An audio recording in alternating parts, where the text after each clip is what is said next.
it's hard to really articulate exactly what's going on in the world of baseball right now, because Carlos Correa is not going to the Giants. He's going to the New York Mets. But wait, how can they afford that? How is this going on? What? We'll get into it. We'll talk about it. We'll cover it. It's absolutely ridiculous. It's so ridiculous. I still can't quite wrap my head around it. Obviously, I was asleep when it happened. So I wake up, I got a text from my buddies. I got the notification from MLB, the MLB app.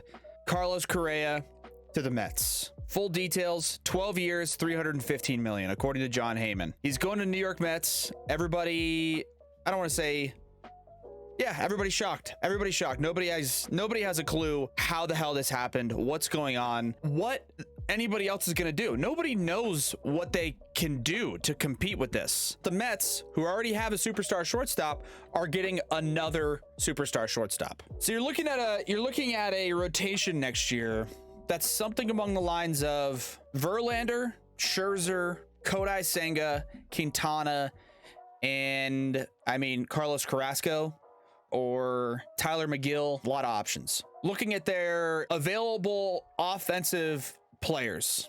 So a designated hitter, they're basically just going to alternate between Darren Ruff against lefties, Daniel Vogelbach against righties. Those guys hit on the opposite sides of the plate, and Ruff hits righty and he kills left-handed pitching. Vogelbach hits lefty and kills right-handed pitching. In the outfield next year, they're going to have Marte in right, Nimmo in center, Mark Canha in left. And if you look at their infield, you got guys like Pete Alonso. He will play every day at first base.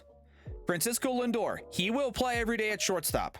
Jeff McNeil has to be in the lineup somewhere.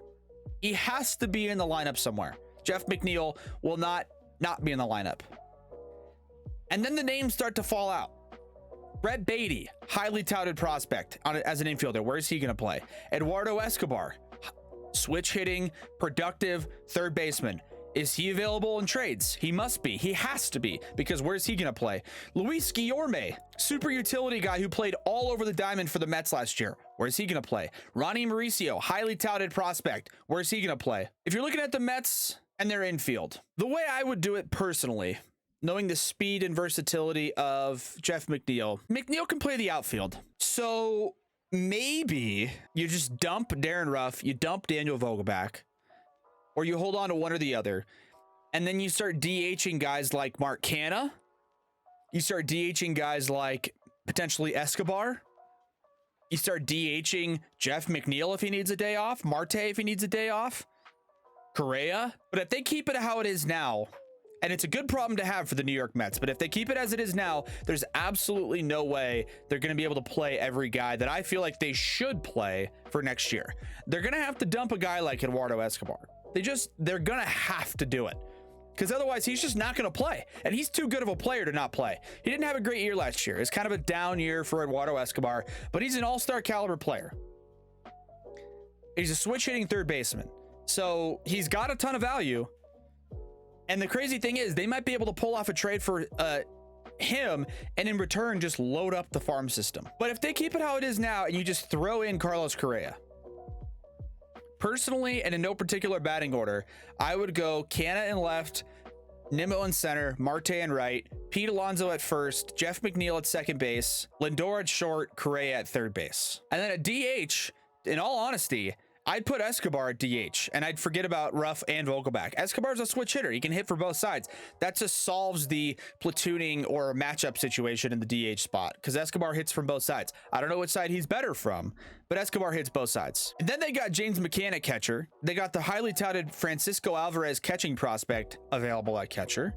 And then again, we talk about the rotation. Verlander, Scherzer, Kodai Senga, Jose Quintana, and then my grandma at the fifth starter, because it doesn't matter who they have. And believe it or not, updated MLB World Series odds on DraftKings has the Mets as the third odds-on favorite. The teams above them being the Yankees and the Astros. The Mets are tied with the Dodgers on World Series odds. So thank you guys for watching. Hopefully you guys enjoyed this insight about Carlos Correa, the signing, the roster, what it's going to mean for the Mets as a team. If you want to get more information, you guys want to find out more, hear about my opinions more, be sure to check out the entire clip and all of it from our episode of Between the Stitches, episode 24, talking all things Carlos Correa.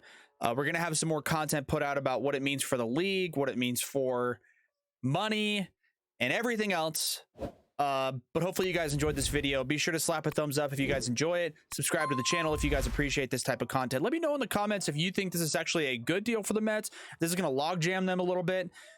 It's crazy either way. I don't know if this is necessarily the best thing the Mets could have possibly done. Just throw money all over the place and just let money handle their problems. They didn't really have a ton of problems to begin with, and I guess their team got better. But at the end of the day, Correa is going to the Mets. So hopefully you guys enjoyed this video, and we'll catch you guys on the next one. Peace out.